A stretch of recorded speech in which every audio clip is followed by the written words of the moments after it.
Divonis maksimal.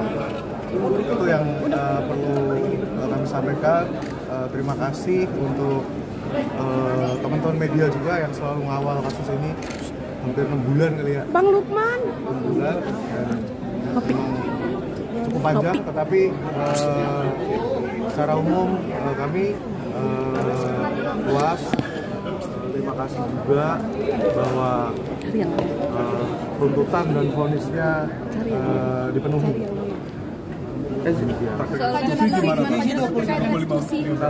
Kalau restitusi itu kan dari kemarin kami selalu menyampaikan bahwa kita ingin mendapatkan keadilan yang maksimal, karena kalau secara subjektif saya ditanya adil apa enggak, tentu saja enggak ada yang adil kecuali dia 2 koma.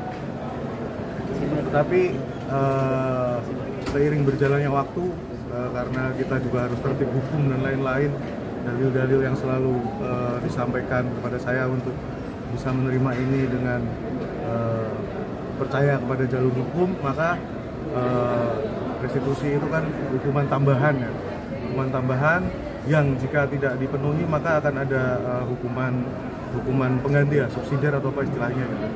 Tapi kalau mendengar vonis tadi, saya kira cukup mewakili pencarian kami atas keadilan, karena dibuka peluang oleh majelis untuk kita tetap bisa melanjutkan upaya-upaya hukum jika dirasa tidak adil. Jadi tadi banding kayaknya ya. Jadi masih ada kesempatan juga untuk kita memberikan fakta-fakta baru yang diperlukan, yang termutakhir, supaya nanti keadilan ini tetap tegak berdiri. Kira ada fakta baru apa Bang yang kira-kira akan disampaikan nanti? Tadi yang nggak sempat diterima oleh majelis karena jaksa penuntut umum telat yang ngasih surat dari Kementerian Perempuan dan Perlindungan Anak, itu ada hasil asesmen psikologisnya David yang menjadi penguat bahwa recovery-nya masih sangat panjang, karena David ini kan sekarang ada beberapa hal yang kemunduran istilahnya, tetapi yang paling kentara adalah yang pertama tentu saja IQ mengalami penurunan, kemudian juga yang kedua adalah tentang usia emosional sosial. Jadi badannya gede, anak 17 tahun, tetapi tingkah lakunya seperti setara dengan anak 5 tahun 8 bulan. Jadi itu yang menjadi concern kami sebagai keluarga, karena hal ini sangat lama, terapinya cukup panjang, sehingga mengejar apa yang seharusnya dia alami di usia yang 17 tahun. Jadi kalau sekarang masih beberapa kejadian, contoh ini ya, contoh kejadian misalnya kemarin ketika dia maksudnya guyon sama mamanya pas turun dari mobil, terus dia pengen nyubit pipinya, gemes gitu, tetapi karena dia bukan anak 5 tahun tetapi anak 17 tahun, maka sampai lecet mamanya karena terlalu kuat. Kemudian kejadian di sekolah juga, maksudnya guyon juga sama teman-temannya, dorong-dorongan, tapi dia dorongnya beneran dengan kekuatan yang sebenarnya. Jadi temennya pada jatuh, terus kemudian ditegur. Yang bisa negur dia hanya 2 orang kalau di sekolah itu yang setara sama dia. Salah satunya Renjiro, anaknya Pak Rudi yang juga jadi saksi, itu yang bisa negur, dikasih masukan lagi, Fit, jangan kalau kamu dorong kayak gitu, ini pada jatuh, kasihan. Jadi itu yang terjadi pada David. Bang, dengan adanya fakta baru yang akan disampaikan nanti di pengadilan, kira-kira harapan dari keluarga akan seperti apa yang akan diterima oleh kemarin nanti? Kalau kami melihat sidang terdakwa yang pertama kali, Agnes, itu kan mengajukan banding, tetapi bandingnya memperkuat vonis dari PN. Nah, harapannya adalah sama, akan memperkuat atau bahkan ketika kita memberikan fakta-fakta baru akan menambah lagi hukumannya. Karena kan unsurnya terpenuhi semua tadi, 6 unsur terpenuhi semua, sah dan meyakinkan. Kalau bisa dikatakan nanti ke depannya selain sudah memberikan vonis hakim, sudah fakta baru disampaikan pengadilan, kira-kira dari keluarga. Sini mas, Manuel, silakan. Tunggu dulu dong. Gua baru Terkait dengan sama-sama persidangan PPA dan dari PPA. Nah setelah nanti diperagakan di pengadilan, kira-kira harapan dari keluarga dan Bisa. seperti apa nanti terkait dengan hasil putusan nanti? Iya, memang agak ada keterlambatan ya penyerahan berkas asesmen psikologis kepada pihak berwajib. Karena pada saat itu ternyata dari PPA malah menyerahkan kepada Polres Jakarta Selatan dulu.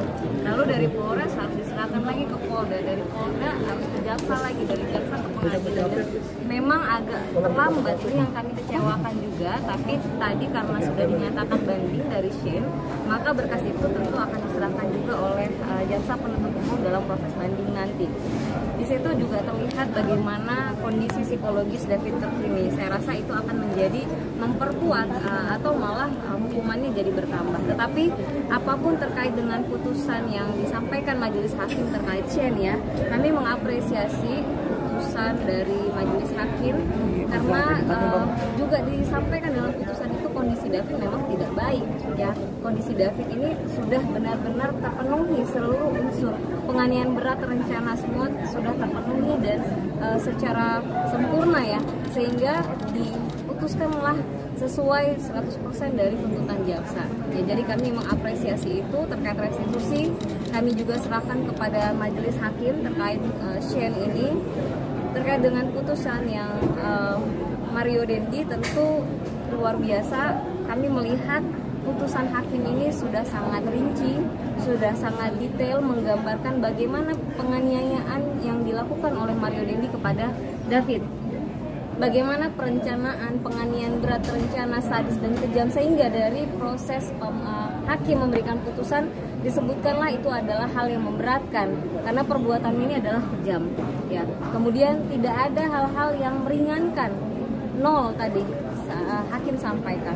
Terkait restitusi tentu kami akan berkoordinasi dengan LPSK karena memang belum sesuai dengan yang disampaikan oleh LPSK sebagai institusi yang berhak untuk menghitungkan. Tetapi apapun kedepannya upaya hukum ini kan memang masih pikir-pikir tadi ya, kedua belah pihak masih pikir-pikir. Kami akan sambil berkoordinasi dengan LPSK, tetapi kami mengapresiasi putusan hakim yang telah memberikan tuntutan, yang telah memberikan putusan vonis pidana maksimal ya 12 tahun, tidak bisa lebih dari itu gitu. Meskipun ada beberapa hal yang nanti kami akan diskusikan juga lebih lanjut terkait dengan perampasan harta, karena kan belum ada dilakukan verifikasi apakah benar hartanya hanya Rubicon ya, apakah seperti tadi kan hakim menyampaikan tidak ada penggantian terhadap penjara apabila tidak dibayarkan restitusi, karena memandang ke depannya mungkin korban akan mengajukan gugatan dan lain-lain sebagainya. Jadi kami melihat ya, ini akan kami diskusikan bersama sambil proses tadi pikir-pikir, kami juga diskusi nanti dengan LPSK. Kira-kira poin penting akan disampaikan